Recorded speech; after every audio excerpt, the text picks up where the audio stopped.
Howdy, this is Professor Scott Henson for the New Testament Survey, Religion 301 online. Here's my information there. I've got my number on there. Give me a call sometime. It's a Google voice number, so if you don't get in touch with me, leave a message. It'll send me a text and a voicemail. I'll get back in touch with you ASAP. There's a course description as well as a little bit about myself. I'm twice a graduate of Gardner-Webb University, a BA in MDiv, the additional graduate work from UNC Charlotte. I did PhD coursework in Old Testament at Asbury Theological Seminary in Wilmore, Kentucky. I'm an ordained Baptist minister, and I'm currently serving a church in Dallas, North Carolina. And I'm originally from Lincoln County, North Carolina, eastern Lincoln County. I've taught online classes for Gardner-Webb. In fact, I've been teaching for Gardner-Webb face-to-face and online since 2007. Notice here our course objectives. I'll let you guys look over those on the actual syllabus, but what you guys are really concerned about are the course requirements. Notice the textbooks there. If you have issues getting those texts, let me know. Corey and the New Oxford Annotated Study Bible, they can both be a little expensive. Older editions of the Study Bible are available, and that's acceptable. Now, as far as the Corey text goes, it's pretty expensive. Let me know if you have some issue getting that. But just do know that the New Oxford Annotated Study Bible is going to be more important to the class as far as the way I teach it than the Corey text is. Both are good, but just do know if you have your druthers, if you know what I mean. Assignments.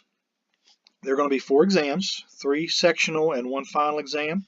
Final exams at the end of the semester. As far as the dates go for the other ones, they're on the course calendar. You must submit a final paper, and we'll talk about the final paper in a moment, before you submit the final exam. For exams and quizzes, you can use Open Book, Open Note, whatever resource you can use that's a credible resource, I'd recommend. But I definitely recommend using the notes, the videos, or the book, and their Open Note, okay, for these exams. As far as the quizzes go, quizzes can be taken twice, and the highest grade counts. The exams can only be taken once, okay? So if you mess up on quiz 1, you can take it a second time, and the higher grade will count, I should say. The analysis paper or the exegesis paper, you can pick between one of 2 passages, Matthew 2, 1 through 12, or 1 Corinthians 11, 2 through 16. These papers are to be written in light of the ancient language, literature, and culture and history of the text. This is not what the Bible passage means to me as much, it's more so what it may have meant to the ancient people. And in light of what it may have meant to the ancient people, what may it mean to us today? So one of the things I'll say throughout the semester is you're reading somebody else's mail when you read the text of the Bible. These passages meant something to somebody else in a different way that it may mean to us today. Kind of like how an inside joke works.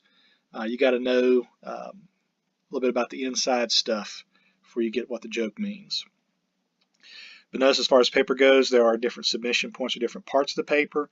We have an outline bibliography due at the beginning of the semester, a rough draft due near the middle of the semester, in which the rough draft is optional, and a final draft due near the end of the semester in the second half of the semester. The bibliography and outline together worth 18% of the final paper grade, and the final draft is worth 82% of the final paper grade.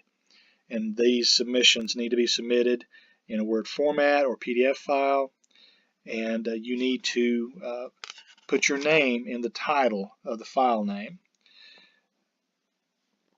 As far as outside resources go, only approved resources are to be used. Outside websites are not to be used. The ones I've got listed there on the syllabus, which is Bible Odyssey, Biblia, Ministry Matters, Atlas, which Ministry Matters and Atlas are available, I believe, through the Gardner-Webb Library webpage. Bible Odyssey is done by a professional guild called Society of Biblical Literature. Notice any print resources or any online resources that are not approved by me or not on my approved list will result in 10 points off the final paper grade per source. So if you use 5 resources that have not been approved, that's 50 points off your final paper grade. Run it by me first, because I want you guys to use resources that are academic, that have done the legwork of the ancient culture, languages, etc. And they're not just telling you what the text means to them at the moment. But notice again, the final draft must be submitted for the final exam can be accessed. You also have discussion boards that you'll have to do on a weekly basis. They're open for 2 weeks, so in case you miss or get behind, they'll be open those 2 weeks, but you'll have one that corresponds with the lessons each week. Also notice that you can have an extra credit assignment if you so choose, an essay. Now, one thing I forgot about the discussion boards, offer some substantive, informed comment to the actual thread, the starter thread, or to somebody's comment. I want your opinion, yes, but I want them to be informed opinions, educated opinions, based off the readings, the videos, etc. Okay, you can bring in personal experience, all those good things, but I want it to be informed, educated. As far as the grading goes, each assignment is a certain percentage of your final grade. Exams are essentially 15 points a piece of your final grade. Final paper, is 20%. The quiz average is 10%, and class participation, the class discussion is 10%. I don't count the Blackboard points. There's like a points column sometimes to show up on there. Some students have used those for other professors. I don't. I weigh each item differently so that exam's worth more than an individual quiz. And if you mess up on one exam, it's not going to fail you. It's only 15%, but you can make up in other areas. Now, if you miss all of them or do bad in all areas, you're going to do poorly. But try to make it as user-friendly as I can. And notice the grade letters do a chromatic scale there. There's the percentages and points. And there's class evaluations you guys have to do each semester. The class agenda, notice there's different submission dates and different videos I'll have you guys look at in addition to my lecture videos. Some of them are by scholars, some of them are by even comedians, believe it or not. There's one as a documentary done by Stephen Fry, who's a British comedian, on Dead Sea Scrolls. I have you guys watching. And notice on these weeks you have the dates, you have the topic, you have the chapters for Corey, and you have things highlighted like a quiz is on the second week. An exam is the third week. There's a bibliography and outline due the third week, and so on and so forth. And I'm scrolling through here. Just notice that the second exam is due. It'll be due that March 5th that week. So essentially the quizzes and exams are due by the last date of that week. And of course the discussion boards will be open for 2 weeks starting the first day of that week. That's all the dates there. There's all the videos. Some of these are my former professors, like for example, we see Craig Keener on there. Ben Witherington, I never had Ben, but he was one of the professors at Asbury. Craig Keener is a professor at Asbury. You've got some top scholars in their field and various other things in there. Now, as far as expectations go, you got to be proactive, especially for an online class. I'll try to keep an eye out for things, but you guys let me know if you need help, if you're falling behind. If you're sick, let me know. If you're going to be out of country, let me know. I've had a student go out of country, miss an exam, say, oh, I was out of country for a death of my uncle. Well, let me know ahead of time. I know that when there's a death happening, or somebody dying, your classes aren't necessarily priority, but please let me know as soon as you can, and I can try to work with you. If you don't let me know, I'm less apt to work with you. Now, as far as a diversity statement, I'm going to try to respect you no matter who you are, no matter what category or label somebody may put on you. I don't expect everybody in this class to be a Christian just because you're going to Gardner-Webb. So forgive me if some of my language is offensive, or even if you're a Christian, some of my language offends you as far as some of the topics we'll be discussing. I want you guys, if you're Christian, I want your faith to be strong and not to be easily blown away by a few ideas that you may not necessarily agree with. But there may be things you agree with, things you may not agree with. Just know who you are in your faith. If you don't have a faith, I want to respect that. This class is set up, for the most part, to be an academic study of the Bible and Christianity in some ways, and not necessarily rah, rah, rah, go Jesus. That's good, but not necessarily this class. There's my attendance policy. It's essentially bound up with the class participation. You have to attend 75% of all classes. That's Gardner-Webb policy. Got your guidelines. If you want to make up a quiz or exam, you have to let me know. You must schedule make up 48 hours for the desired time of the makeup. Okay, and it has to be legitimate reasons. Submissions of papers, I don't accept late submission of any assignment unless there's like an extreme emergency, like a death, or you're in a hospital or something. And it shows you how to submit your work. Usually, I'll have you guys doing a doc, RTF, or PDF file. I prefer the doc files or docx files, like a Word file, and include your name in the title of the saved assignment, like the file name. There's some policy support information. The library's got some stuff. I've got some stuff in there from the library they've given me, depending on the syllabus.